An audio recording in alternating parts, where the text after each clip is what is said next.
So now, without further ado, it is my pleasure to introduce today's speaker, Chris Jackson, a seasoned political pollster and Senior Vice President of Ipsos's political polling team.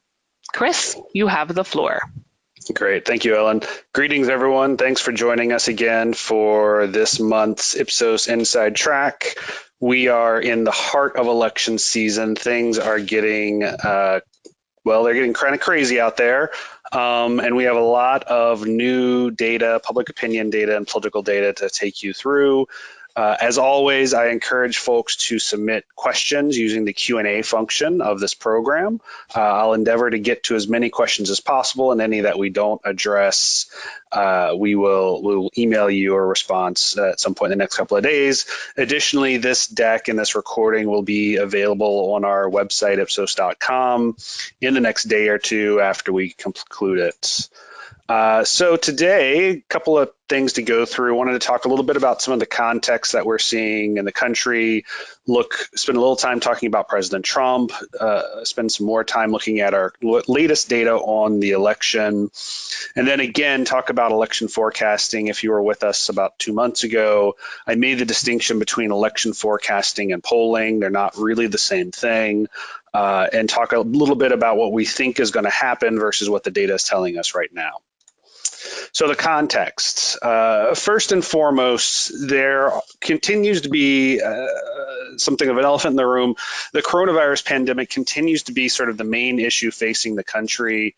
It is dominant. However, we are seeing an uptick in the number of Americans who are focused on the economy. That is, generally speaking, a good trend for the president. He is seen much better as an economic steward than he is on dealing with coronavirus. And this is, I think, going to be one of the main things to watch over the next month and a half as we go towards the election is, does the pandemic or does the economy sort of take over as the main issue? Right now, they're kind of close, with the pandemic maybe a little bit larger, and we'll see that in more detail in a couple of slides. Additionally, though, there's a lot of other issues out there, a lot of other things people are talking about, which I think just goes to speak to how this continues to be a very confused and very chaotic news environment where there isn't really a dominant narrative in American society. And speaking of COVID, we continue to see a lot of new cases each day. We continue to see a relatively high rate of deaths, according to the official statistics. And there is unfortunately even an uptick in new cases occurring in the Midwest, the upper Midwest, Wisconsin, the Dakotas, that area of the country. Unclear if it will be sustained or if it's more of a blip, but that certainly is worrisome. And as we go into the election, the surges in new cases have tended to correspond with people refocusing on the coronavirus as an issue. And it, again, sort of refocuses people on the president's somewhat haphazard administration of the response to the pandemic, and isn't necessarily the most hospitable ground for the president. But I do want to show something where there actually is a lot of common ground. We took two quotes from the Republican and Democratic National Conventions that happened last month and put them out to the public to see if people agreed with them. And surprisingly, they actually found that people across the aisle, Democrats and Republicans, agreed with both statements, particularly from the Democratic Convention, this idea that we're in a battle for the soul of the nation. 3/4 of Democrats and Republicans both agreed with that statement, and over 2/3 of independents. And I think that really illustrates the extent to which people are viewing this election as something of an existential event for the United States. And I think it helps explain a lot of the sort of the passion and the energy and the emotion that's going into it. And at the same time, from the Republican National Convention, we lifted the statement, there's chaos and destruction going on in America's inner cities. There's a lot of freighted meaning in this statement, but we find again that a majority of the public agrees with it, including 84% of Republicans and 65% of Democrats.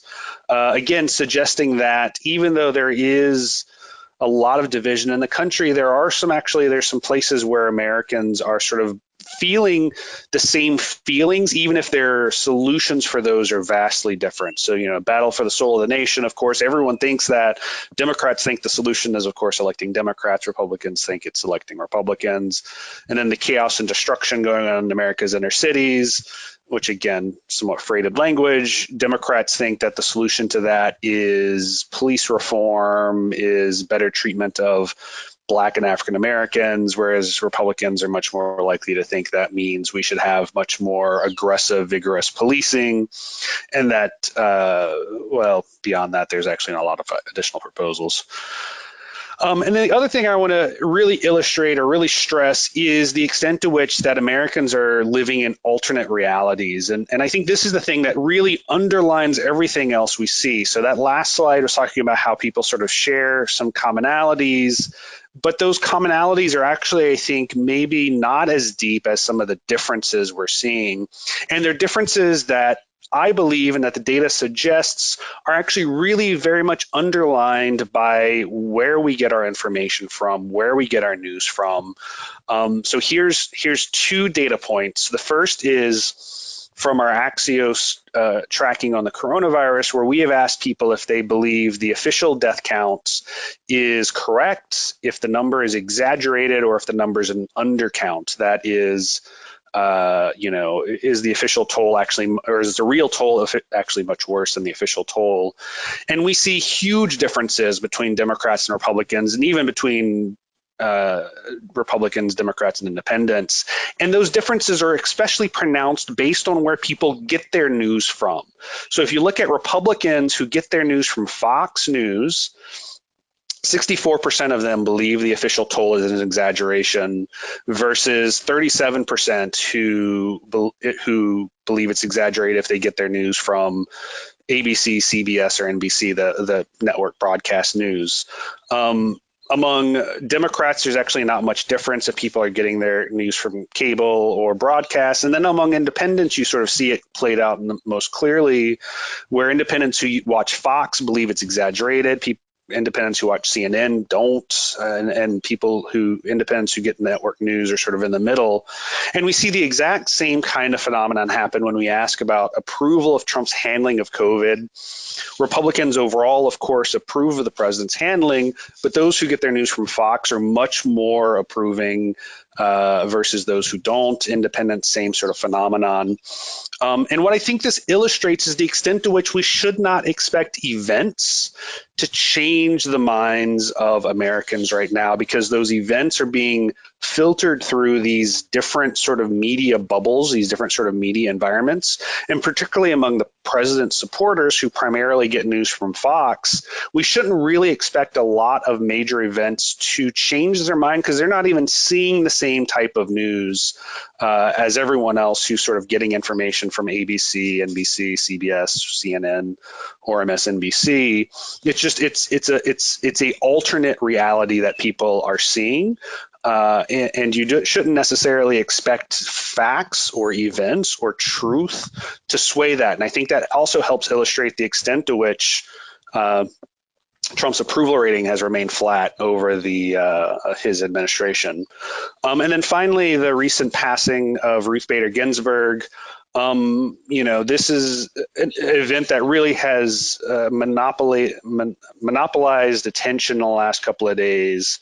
Ipsos actually had some polling that we did with Reuters just after it happened that came out, suggesting that a majority of Americans, 62%, believe that whoever wins the election should appoint this RBG successor. But I don't actually think that this is going to be the kind of thing that ultimately changes what happens in the election in any major way. And we see that where 23% of Americans think RBG's passing will increase support for Trump, 29% for Biden. To my eyes, that's a wash. There's not really any major difference there.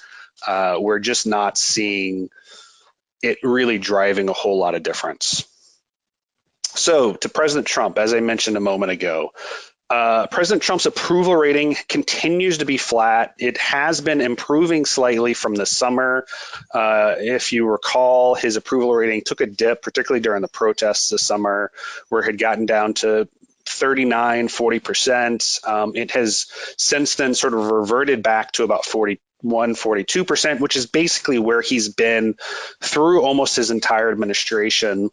And I want to point out to you other presidents who have run for re-election. He's in a little bit of a weird place because he's kind of between the approval ratings of those who have won and those who have lost. So we're in one of these situations where there's not great historical precedents. So Jimmy Carter ran for re-election in 1980, George H.W. Bush in 92. Both had approval ratings in the low to mid 30s and then ended up losing. And then essentially every other incumbent president who ran and won had an approval rating at 50 or above, including George W. Bush and Barack Obama in this century. So this 42 that he's at now doesn't really tell us. Is he closer to Carter and H.W. Bush? Is he closer to Obama and George W. Bush? I mean, mathematically, he's kind of right in the middle. So I think we're very much in one of these sort of situations where this could still go either way. And if we look across the country, his approval rating is very clumpy, where it's particularly weak in the urban population centers along the coasts, places like Washington, D.C. and Maryland, New York City, the cities along California or Washington. And he's more popular, of course, in sort of the deep South, and across the Mountain West, but in some of the regions that are going to be electorally important, so sort of the Southwest, the Upper Midwest, the South Atlantic coast, these are sort of the battleground areas. We see his approval rating is in sort of those middling territories. It's somewhere between 40 and 45%, which again explains why he's not an overwhelming favorite, but there's still a lot of questions on what's going to happen. And as I mentioned earlier, he continues to be seen, generally speaking, as a relatively good steward of the economy. His approval numbers on handling the economy continue to be above water, that is more positive than negative. However, he is generally seen more negatively on the coronavirus pandemic, his underwater on that with much more negative views than positive. And this, I think, will reflect the fundamental dynamic of this election. If it's about COVID, he loses. If it's about the economy, he can win. So speaking of the general election, with our Reuters Ipsos tracking poll, just after Labor Day, we switched from surveying registered voters to likely voters. So that is our guess about who we think is going to be in the electorate. And we essentially found that the margin doesn't really change a lot. The only thing that the likely voter filter does is it takes out people that aren't probably going to vote at all. And it doesn't actually change the levels of support for Trump or Biden in any significant way. We're still seeing Biden leading Trump at the national level by about 8 points. That's been relatively stable. There is one time point at the very beginning, which I think was just a little bit of a funny sample poll. But that level of about 8 points, 9 points is really sort of where we've seen it for a while. And that is actually very much in line with sort of the polling that we're seeing across that's being released by other research companies, where Biden on the national level is leading Trump from anywhere from about 5 to about 11 percentage points. So that's 7, 8 points is sort of right in the middle. And one thing that we're seeing in this electorate, and one of the reasons why Trump isn't quite doing as well now as he was in 2016, is he's not quite closing the deal with non-college degree holding white voters like he did in 2016. That portion of the electorate makes up about 50% of all voters, and he won them decidedly in 2016, according to the exit polls, by over a 2-to-1 margin. And yet right now, while he's still winning that group, he's not winning them nearly as in nearly as dominant a fashion. And this is, I think, the other question mark, along with the coronavirus versus economy, is can Trump sort of finish the sale, close the deal with these people? You know, we're seeing that Biden hasn't significantly increased over Clinton's vote share with them either. There's still a lot of them that are sort of in that undecided or unknown group, but can Trump pull them in his direction and help sort of close the deal, particularly in those upper Midwestern states where they make up an even larger share of the electorate? The other thing to note is when we ask people about their stated intent to vote, that is, how likely are you to vote? We've seen an increase in Democrats saying that they're likely to vote, but Republicans have essentially stayed stable from May of this year to now. This data is, of course, not perfect. It's certainly not a way to project turnout levels, but it does tell us something that's akin to enthusiasm, something that's akin to voting, likelihood to vote. And right now what we're seeing is essentially Republicans and Democrats are tied on their stated intent to vote. And if that is true, Democrats potentially have an advantage because there are more Democrats in the country by about 5 percentage points or so than there are Republicans. So if they all show up and vote, Democrats will have a bit of an advantage. Now, again, that's not geographically dispersed evenly, and there's certainly a lot of places where there's more Republicans than there are Democrats. But at the national level, that's what we're sort of seeing playing out is Democrats' numerical advantage in terms of their share of the population is helping Biden hold on to this 8 percentage point lead. The other thing to note is undecided voters. We're only seeing about 8% in our most recent polling of our likely voters are saying that they're either undecided or that they're voting for a third party. That is a pretty low share of the vote of the electorate. We have a table on here where we're actually compare that against the number of people who were undecided or voting third party in the last couple of elections. And we can see compared to 2016, when almost 1 in 5 voters was undecided 3 months out, we're only seeing about 8%. So this is, again, it's much more like we've seen in other re-election years like 2012 and 2004, where people know who the president is, they know how they feel about the president, and there's not quite as much uncertainty about it, right? And it really does become do you like the president? Do you dislike the president? And then that's where you decide to go. We're seeing right now that we're pretty close to in line with those historical patterns. And if they continue and if the trend continues, we'll see only, 4-5% of the electorate still undecided on election day, essentially going into the voting booth undecided and making up their mind in there. And if that's the case and Biden continues to have an 8 percentage point advantage, it's hard to see how Trump makes up the difference with late deciding voters, which was a factor in 2016 that helped him make up some of that margin against Clinton. So back to the main issue, when we ask about the main issue, not just about what's facing the country, but specifically about your vote, we see that there continues to be really sort of 3 main issues that are driving how people are making up their mind. And coronavirus continues to sort of be the top issue, though not by quite as large a margin as earlier in the year when it was sort of the number 1 issue by a pretty substantial margin. Restoring trust in the government and being strong on the economy are currently tied for second, and then being tough on crime, which is something that President Trump and the Republicans have been trying to really push and have actually started to sort of walk away from it in the last couple of days, week or so, is relatively down the priority list. And what we're seeing is that Biden continues to have an advantage on that coronavirus one. He also has an advantage on restoring trust, but Trump enjoys that advantage on the economy. So this, I think, is really a clear illustration of how this agenda is going to affect the election. And if we do see coronavirus and economy flip and economy become the main issue and Trump continues to hold his strength on that, that will be a positive sign for him, because when we look at this type of measure around the world, the candidate who's strongest on the main issue typically wins the election 4 out of 5 times. The candidate who's strongest on the main issue wins the election. So if coronavirus continues to be the main issue, we would expect Biden to win.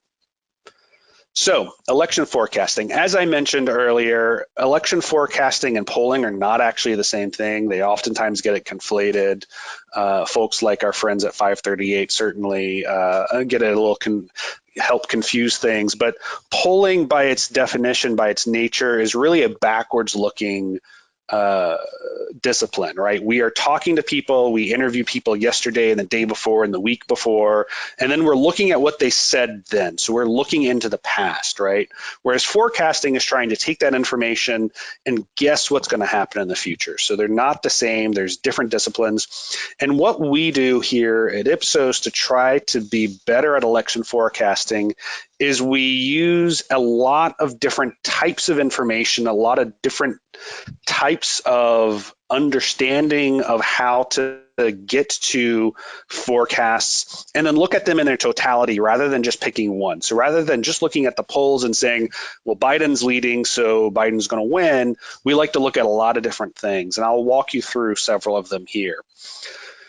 So first off is the polling, of course, and not just the national polling, which is interesting, but doesn't actually tell us everything we need to know because we have an electoral college system. We look at what's happening at the state level. We've got here a color-coded map where we've pulled the average from polls across the 50 states from our friends at 538. And we've highlighted sort of the three regions of the country that are probably going to help determine what happens in this election. First, there's those Southern Atlantic states that I mentioned, North Carolina, Georgia, and Florida. That represents 60 electoral college votes, a pretty substantial block. Those are states that have in recent elections gone Republican, have gone for the president. And right now, they're all either break even or slightly leaning towards the president, slightly towards Trump. But these are all states that, if they were to go for Biden, were to go blue, would make it very hard for Trump to win re-election. Then there's the Southwest, Texas, Arizona, and Nevada. This region of the country is a little bit more split. Democrats have been doing better in Nevada. They had some successes in the midterms in Arizona. Texas was a Democratic state until the early 90s when it flipped to become a pretty heavily Republican state, but there have been some indications that Democrats could potentially win again. Beto O'Rourke, of course, in 2018 ran within single digits of Ted Cruz in the Senate race. Democrats picked up a lot of suburban congressional districts. There's still a lot of hope, and the Biden campaign has been investing in Texas, trying to sort of build up a little bit more momentum there. And Texas is, after California, one of the biggest electoral college gets, so it certainly represents a lot of votes, of electoral college votes. That being said, I do think Texas sort of continues to be more Trump than not, friendly to Trump than not. Arizona and Nevada, though, I think are very much battlegrounds, very much toss-ups, and could go either way.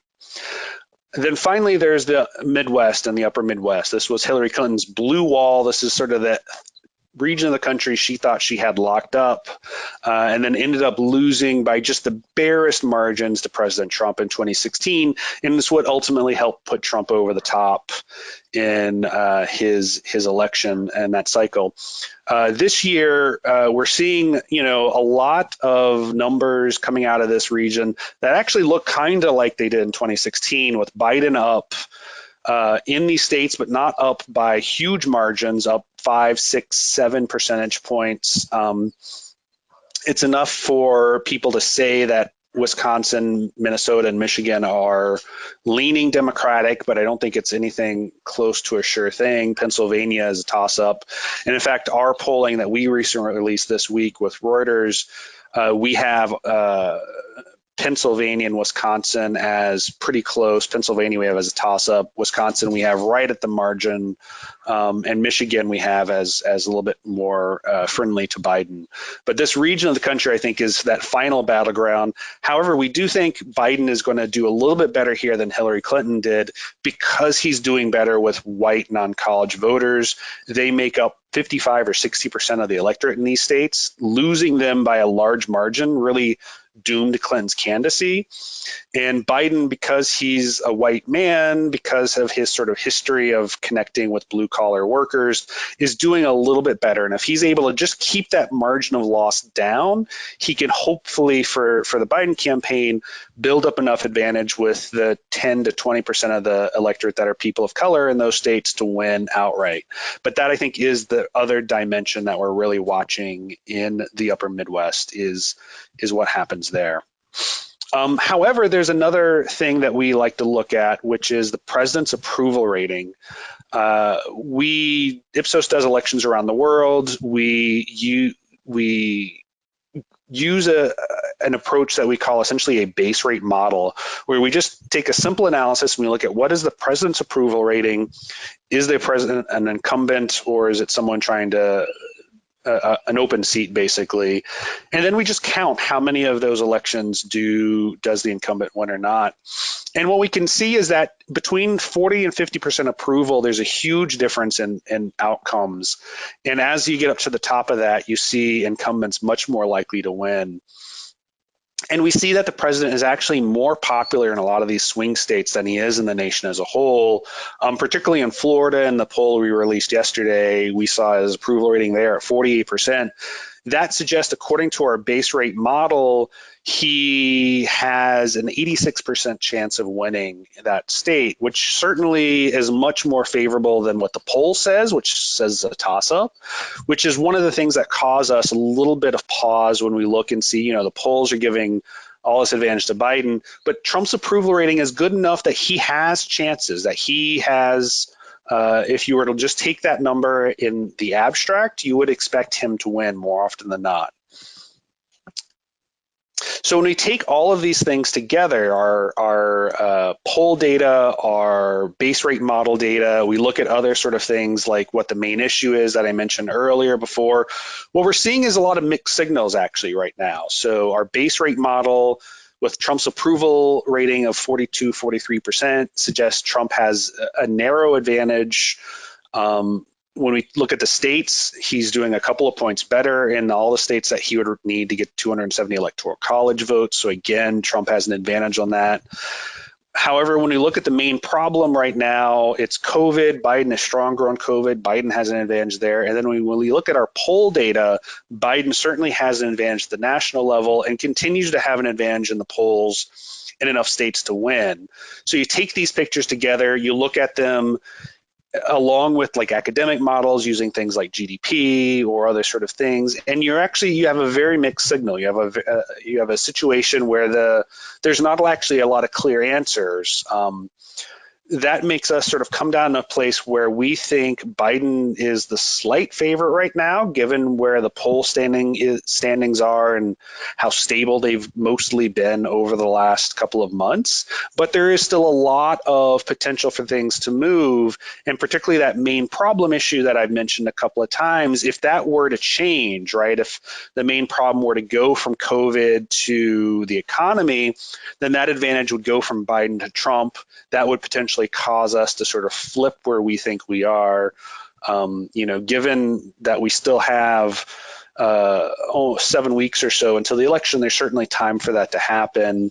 And I think this is still very much a toss-up. This election could still very much go either way.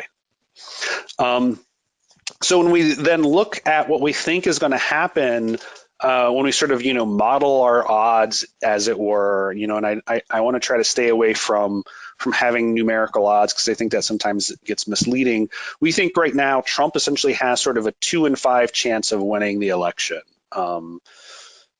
Pretty solid odds. It's not quite a coin flip, but it's pretty close. Biden has also a 2 in 5 odds of winning the election in a narrow fashion, sort of a squeaker, and then about a 1 in 5 odds of winning more of a wave where Democrats take essentially control of both the Senate, House, and presidency. But again, these are very susceptible, and if we saw that main problem thing switch, we may actually go from 2 in 5 for Trump to maybe 1 in 2 for Trump, and then Biden's odds would sort of go down accordingly.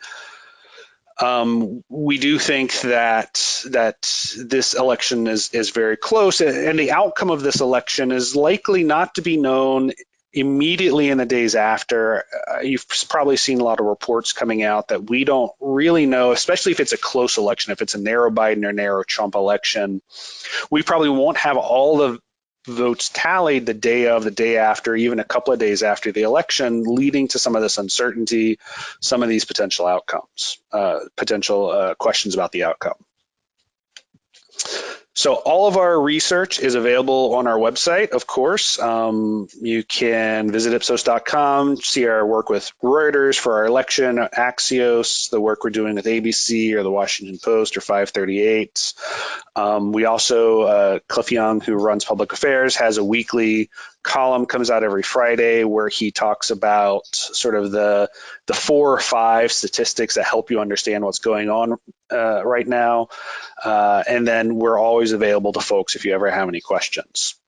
Speaking of which, happy to entertain questions. If you have any, please submit them using the Q&A field of the WebEx application. I will open up now and see what we have. All right. Understanding that the popular vote won't decide the election. All right, so essentially the question is, right now, Trump needs to win more of the toss-ups than Biden does to win the election, according to Real Clear Politics' website. I think that is basically accurate. Biden has California and New York essentially locked up. There's very little chance that those go for Trump, and that's a lot of electoral college votes there. Also, all of New England, so Massachusetts, Rhode Island, Connecticut, those places, Oregon, Washington State. So Biden has sort of a higher floor of electoral college votes because those states are pretty populous. A lot of people live in them. So he doesn't have quite as many of those other states he has to win to get to that 270 margin. Whereas Trump, whose base is those Mountain West states and sort of the Deep South, those states are just less populous. So they just don't have as many electoral college votes on a state by state basis, right? Like Wyoming, big state, lots of territory, only 3 electoral college votes though, right? So it's on par with Washington, D.C. So Trump needs to win more of those other states to sort of get to the margin. Then the follow-up question is, do we think people could be underreporting Trump's share of the vote again? I mean, I think that's always a concern, not just for Trump, but just in polling in general, is getting it right. It's always a challenge. In 2016, there were a couple of factors that led to Trump being underestimated in the polling, one of which was the polls not accurate at the state level, not accurately gauging enough sort of white non-college, particularly rural white non-college people by a couple of percentage points, but that's all it took, right? To take something from Clinton +4 to Clinton +1 or to even. And then in the last couple of days leading up to the election, of that big block of undecided voters that we were talking about a little while ago, Trump won a big chunk of those. A big chunk of them decided to vote for him. In some places it was sort of 60-40 undecided. In some places it was almost 2-to-1 of undecided voters. And that also helps Trump make up between 1 and 3 percentage points in the polls in the last couple of days in the lead up to the election. So when you combine those two together, right, like polls were understating Trump by 1 or 2 points because they didn't have the right composition. And then you had these late deciders that helped Trump by 1 to 3 percentage points. Trump ended up gaining somewhere between 3 and 5 points. That's certainly possible again. However, one, there's not as many undecided voters, and of the undecided voters, they're at best split between Biden and Trump. And most of the analysis we've seen or done suggests that the undecided voters are a little bit more likely to go Biden than Trump.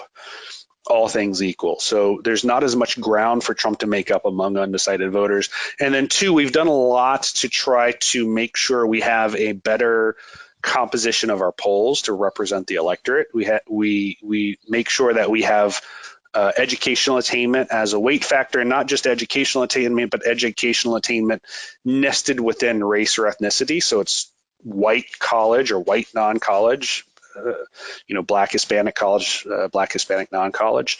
So taking those things together, we're trying to represent more. But I think the thing to just keep in mind is that polls have a margin of error, right? There is an error range, and I honestly think that unless the margin is greater than 5 percentage points, you should think of that as a toss-up, right? So, we're seeing Pennsylvania right now. I think the average in 538, something like 4.5 for Biden. That's less than 5. To my mind, that's still a toss-up. That's still very much attainable, and that's true both ways for Trump or for Biden. So North Carolina. Or Georgia actually is like +2 Trump, I think, right now. That's still a toss-up to my mind. I think you should view anything that is that close as still very much up in the air, and still very much could go either way.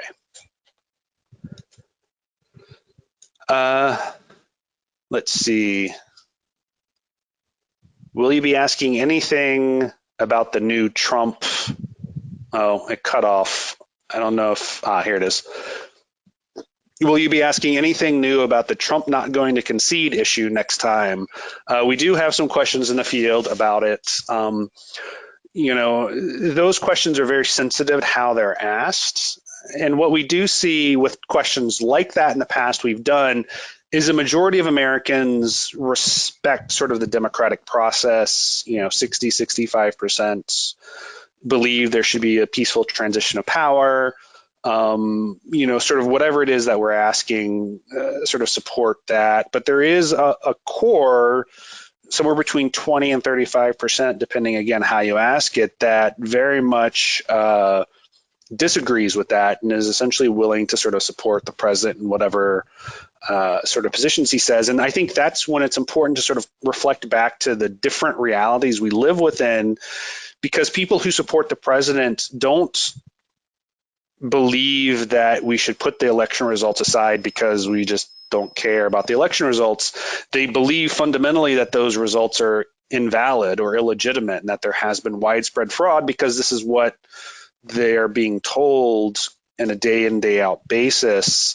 So the reality they're consuming is one that justifies the idea of putting the election aside, right? So it's not just they don't care about democracy, it's that they believe they're safeguarding democracy, they're safeguarding the country. And I think that's what's so insidious about what's happening right now, is that we're not even having the same conversations. We're not even living in the same world at the moment. And it's even hard to have those conversations because people have become so entrenched in sort of their viewpoint, is whenever you sort of try to push against that on either side, people tend to react with anger or negative emotions first. And, it takes a lot of work to get people to listen in a much more positive or hospitable fashion. It is, I think, one of the big challenges of our time. Let's see, next question. Impact of the decline of Dow on Trump's strength on the economy. So the stock market tends to not be terribly strongly correlated with views of the economy among the general public. I think it's important to remember most Americans aren't invested in the stock market. They're certainly not invested in the stock market in any sort of way where they're keeping active tabs on their investments. If they are invested in the markets through something like a 401k or an IRA, where it's more of a passive investment. So people tend to be more focused on things like unemployment levels, which does feel like it does seem to have a much more tactile thing. People have jobs or not. And I think in that regard, with the unemployment level sort of going up, that's been positive for Trump, even though it's actually started from a terrible place with the shutdowns in April. I don't think the Dow is necessarily going to have the same sort of effect on his approval, but I do think there is a big question mark over the next couple of weeks. Is does the economy sort of continue to sort of fitfully improve, and what extent are people essentially sort of normalizing the place where the economy is, and not sort of not thinking of the hypothetical that, oh, well, if things had been different, we could be doing this or that. There's like, well, things suck right now, but they're getting better, so Trump's okay. That's sort of the place where a lot of people are.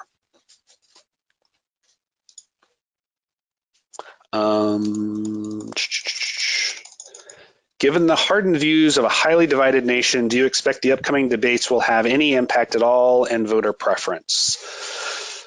I don't think if both candidates do well, the debates are going to have a huge impact, or if they do okay. I think the debates only have an impact if one or the other candidates does really badly. And that impact isn't even necessarily about changing people's minds. It's about demoralization or enthusiasm, where if your candidate does poorly, you're like, oh shit, this sucks.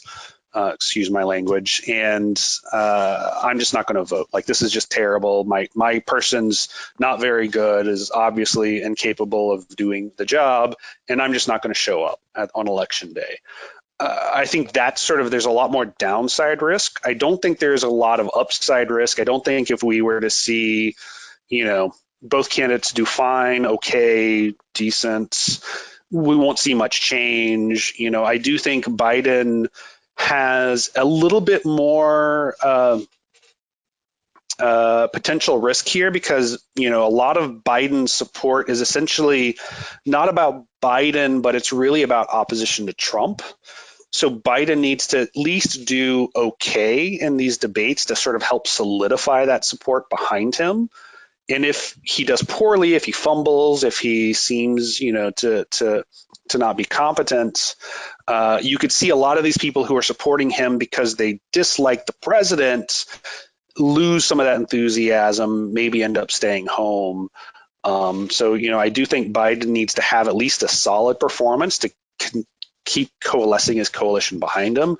But I don't think if, both candidates do okay, we'll see much happen. Oh, will the debates make any difference? Same question.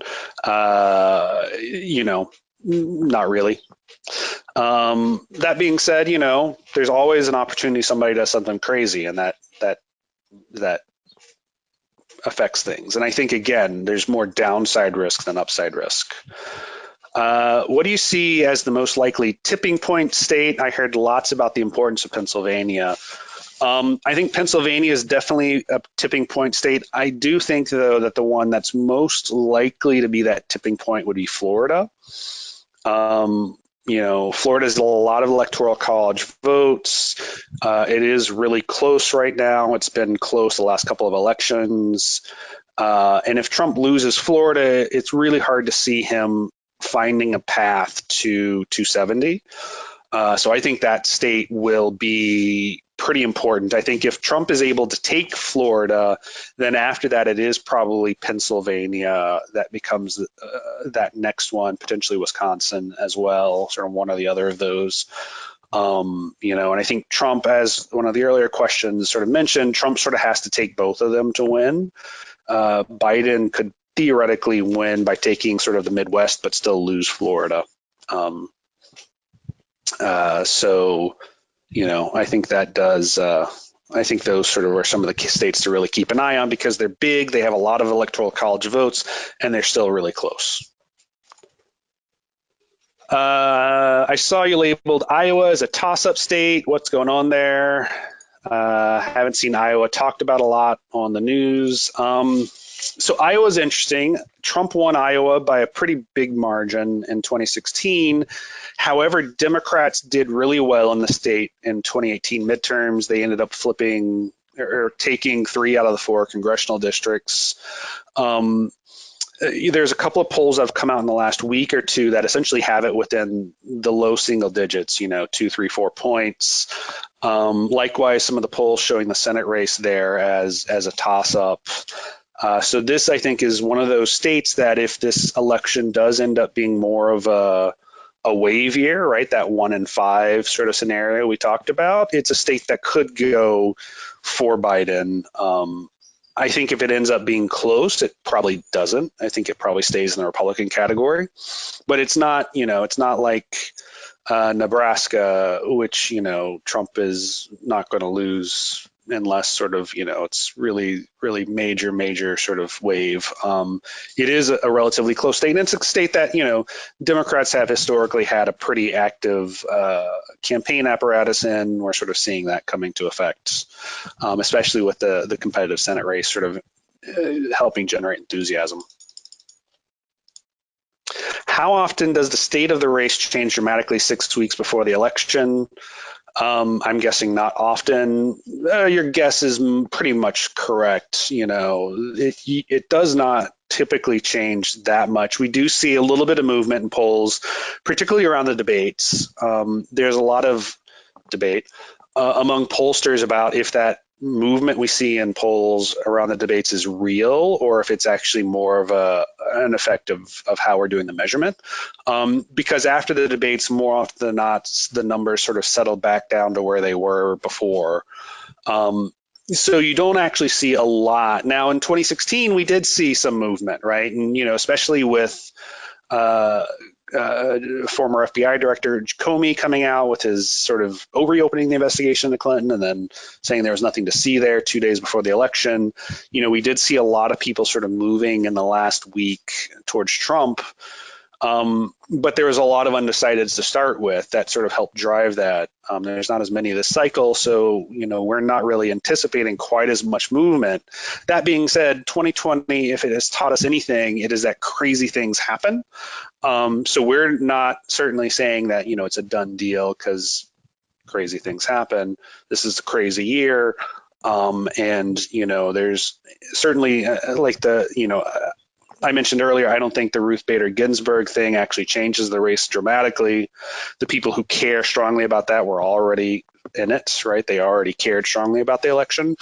But that's a good example of sort of these sort of random events that may shape up the election. And if this does end up being a close election, it is one of those sort of things where little things do end up mattering, right? Trump won in 2016, not because of one thing, but because a dozen different things broke his direction, right? The Clinton campaign did not campaign a lot, did not spend a lot of money in the upper Midwest. Clinton herself did relatively poorly with non-college educated whites who make up the bulk of the voters in that region of the country. Trump spent a lot of time there. The Comey letters help move undecided voters towards President Trump. President Trump benefited from essentially wall-to-wall news coverage, so he essentially got the equivalent of a couple $1 billion worth of free advertising. So it wasn't one thing; it was a bunch of things that sort of worked together in his favor. That could certainly happen again this year. He's an incumbent president, so he has some structural advantages there. But I do think that fundamentally the shape of the race, the big picture shape of the race, is what it is right now, absent crazy events, but crazy events happen. Let's see. I would like to know why Asian American likely voters are not given the same importance as Hispanic Americans in states like Florida, where they represent an important demographic. That's a good question. Fundamentally, one of the big challenges is Asian Americans are still not a particularly large part of the population. And it's hard to get a readable sample of Asian American voters in most states. If we're doing 1,000 interviews nationwide, we get 60, 80 Asian Americans. That's not enough to really talk about them as a sample population. So to get a readable population of them, you essentially have to oversample, but oversampling costs money. Nobody has money.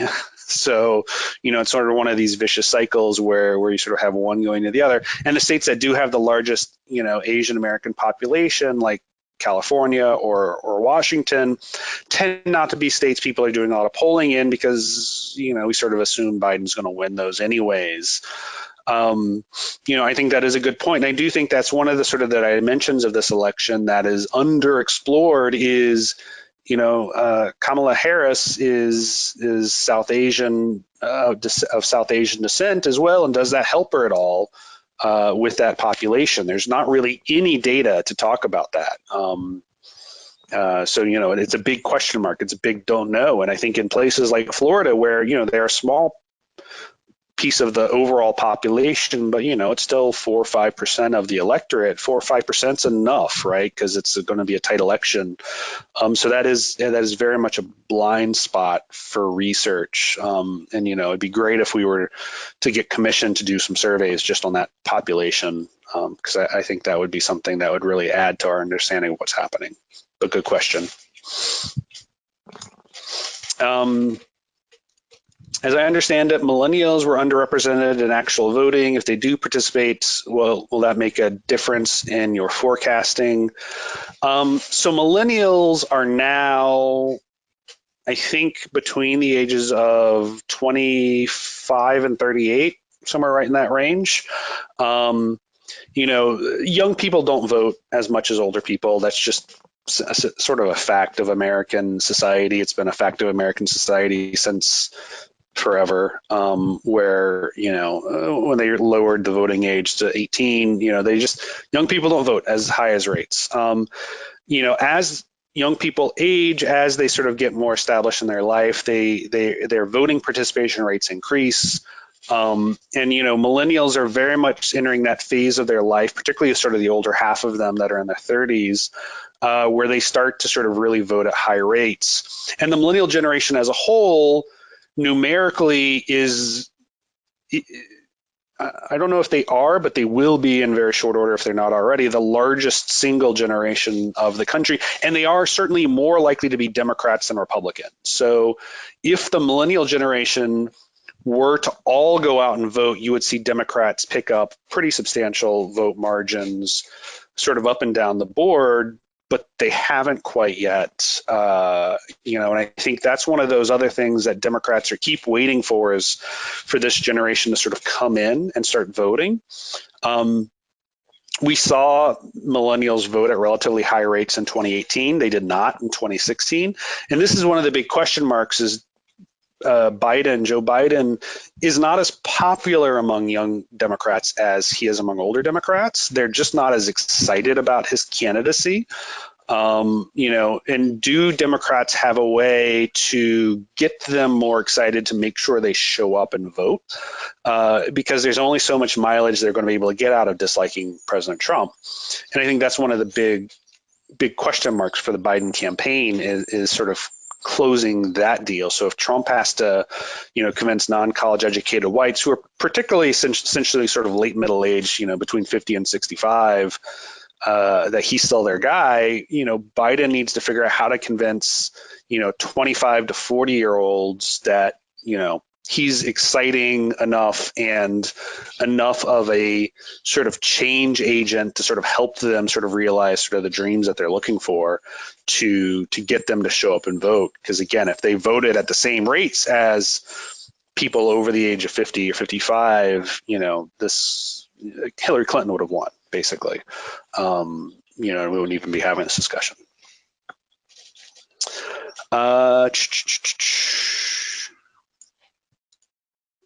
What is my opinion around shy Trumpists?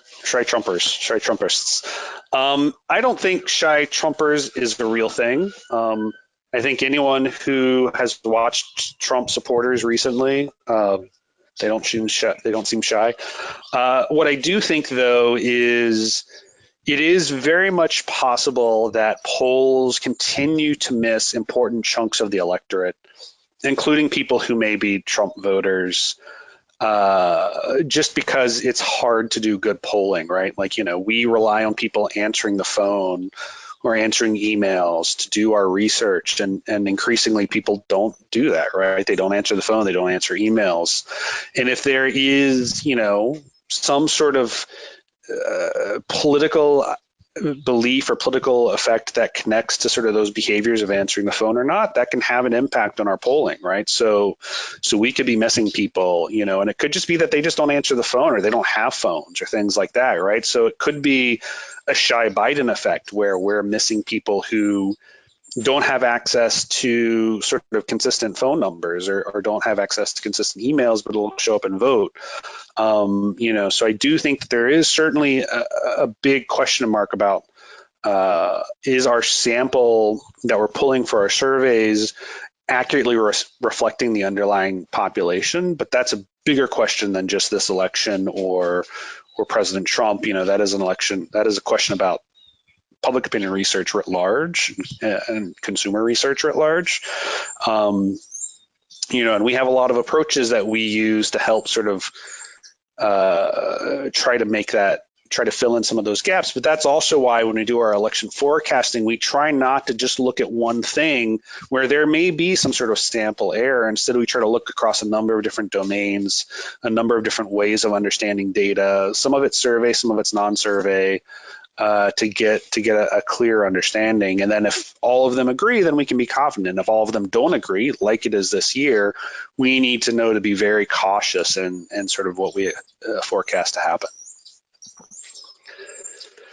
If Biden were to win Ohio, would that seal the deal for Biden, even if the election drags past election night? If Biden wins Ohio, that does make it very hard for Trump to win. It's not impossible, of course, but if Biden has picked up enough ground to win Ohio, he probably has also won the rest of the Midwest, the upper Midwest. And if that were the case, then that's pretty likely to seal 270 plus for him. And then that question about winning on election night, I think that's more an issue of logistics and how quickly the votes are tallied. But I do think if there's a big state like Florida, like Ohio, like Pennsylvania, that's called definitively for Biden on election night, that does make it harder to debate the results. Likewise, if those three states were to call definitively for Trump on election night, again, that makes it hard for them to debate the results of the election. What is your opinion on the Morning Consult report on shy Trump voters? I generally try not to comment on work from our competitors. I did see that report, though, where they did essentially a dual frame of online versus phone. I don't know if I find that terribly convincing. I mean, I don't believe that people are not telling us they support Trump because they're shy or they're embarrassed. But I also think their report doesn't really tell us anything about potential sample challenges, which is the whole thing I was talking about. I don't necessarily believe shy Trumpers are a problem because we're getting people who are being, not accurately reporting what they're going to do. But I do think there are some potential challenges in our sample composition. Are there any polls on what support from military service members look like? Not any that I've seen, certainly not recently. There have been some polls a couple of months ago among veterans that suggest veterans are more likely to support Trump. But that also includes, a lot of older veterans of earlier wars, veterans from the Vietnam era, veterans from the first Gulf War era. I haven't seen anything that actually looks at either current active duty people or people who have recently left the service, nor have I seen anything that came out after the reports about Trump potentially of having disparaged veterans and casualties of war. So I haven't seen anything like that. Much like Asian Americans, service members and veterans are a relatively small population, so it's somewhat more expensive to survey them. So you don't find people doing that unless there's somebody essentially helping pay for it. So we are at the bottom of the hour and at time. So we'll get through any of these remaining questions via email. And again, I encourage you, if you do have any more questions, please don't hesitate to send them in. But thank you very much for joining us. We'll have one more of these before the election on October 29th. I encourage you to join us for that. Otherwise, stay safe, stay sane, go out there and vote, and, be well. We'll be at your disposal. Thank you, Chris. I just really love your presentations, and we've received a lot of great feedback. And thank you, everyone, for joining us today. As Chris said, we will respond to your question by email if we didn't get a chance to answer it directly online. And you will also receive an email with a link to today's recorded presentation. Please reach out to us directly. And in the meantime, that now concludes today's webinar. Have a wonderful day.